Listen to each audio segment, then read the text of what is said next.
Би төрсөн өдрөөрөө ундраагаа гэртээ авчираад бар биений палаж өмсгөж байгаад хурмаа хийнэ. Хүү маань ингэж хэлсэн. Тэр одоо 5 нас 6 сартай. Гэтэ ингэж хайр зарлаж байхдаа тэр 4-тэй байсан юм. Ундраа гэж хийн гэж би түүнээс асуулаа. Манай ангид 2 ундраа байдаг. Нэг нь шар, нөгөөх нь хар үстэй. Хар үстэй ундраа миний найз. Тэр хөөхөн. Хэрэг дурлан маргааш нь цэцэрлэгт нь очиж ундрааг нь хартал тайрмал хар үстэй буцаар цагаан хүн байлаа. Хүү маань ганц чихэр олдсон ч ундраатайгаа хувааж идэх гэдэг боллоо. Ундраа наттай муудчихсан гэ заримдаа хачин гүнигтэй сайндчихсан. Ингээд инээ талд хүүгийн бяцхан зүрхэнд тэр нэг инхрийнх охин хаан ч юм бэ үрээ зассан шувуу шиг сууж. Тэгэж явсаар цэцэрлэг амарлаа.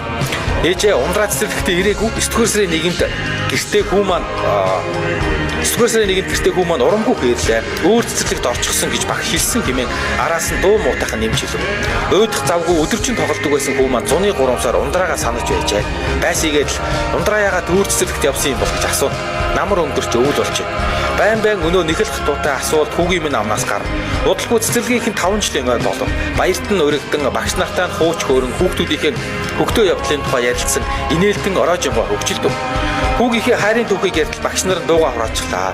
Хажууд минь суусан эмч багш хөөхий тэр охин аав ээжтэйгээ хөдөө явж байгаад осолд ороод өнгөрчихсөн шүү дээ гэж хэлв. Тэр ойлж байлаа. Зүрхийг юм зүсээд хаях шиг л болов. Өөр цэцэрлэгт ороогүй өнгөрсөн юм байж. Хүүгийн минь бяцхан зүрхэнд инхрийнхэн төрхөө үлдээчгээд тэр охин яваад өгчөж. Тэр өдөр гэрт маань гуниг дүүрэн өнжлөө. Өөр цэцэрлэгт яагаад орсныг нь бодоод олохгүй яваа мó хүүгээ хачин ихээр өрөвдөв. Хэдхэн хоногийн өмнө ажиллаар гадагшаа яваад ирэхдээ нөхөр маань охиндоо ганхан эмгэнүүд авчирлаа. Гартаа шинэ машин барьсан хүү маань ихчийнхэн гоёлыг үзэлцсэн хошууд өрцөө. Буудан дээр зэрэгцэд суучгаад толгоогоо нийрүүлэн сонжив. Нэг эмгийг хоёулаа дуу алтан шохоорхов. Хос эмгний нэг нь цэцэг барьсан хүү, нөгөө нь хөөхөн охин байх юм. Энд чинь та хоёр юм уу даа гэж.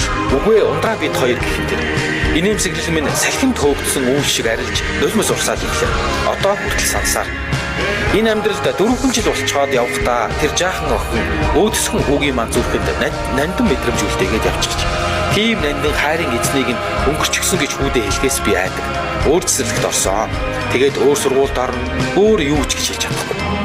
Намар хичээлийн шинжил эхэлж найзуудтайгаа уулзсан гэсэн бяцхан хүүхдүүдийн минь догтлол шинхэн хувцас балааж хичээл сургууль цэцэрлэгийн хөгжөөнд шуугаан чимээ шинэ жилийн баярын өдрүүд ирээн алаг даашсан удтай бэлэг хүүхдийн парктай баярын өдөр гэх мэт хорвоо зөвхөн хүүхэд наснд байдаг инхрийнхэн тэрл мэдрэмж дурсамжуудыг бодохоор өөрийн ирэхгүй өрөвдөх.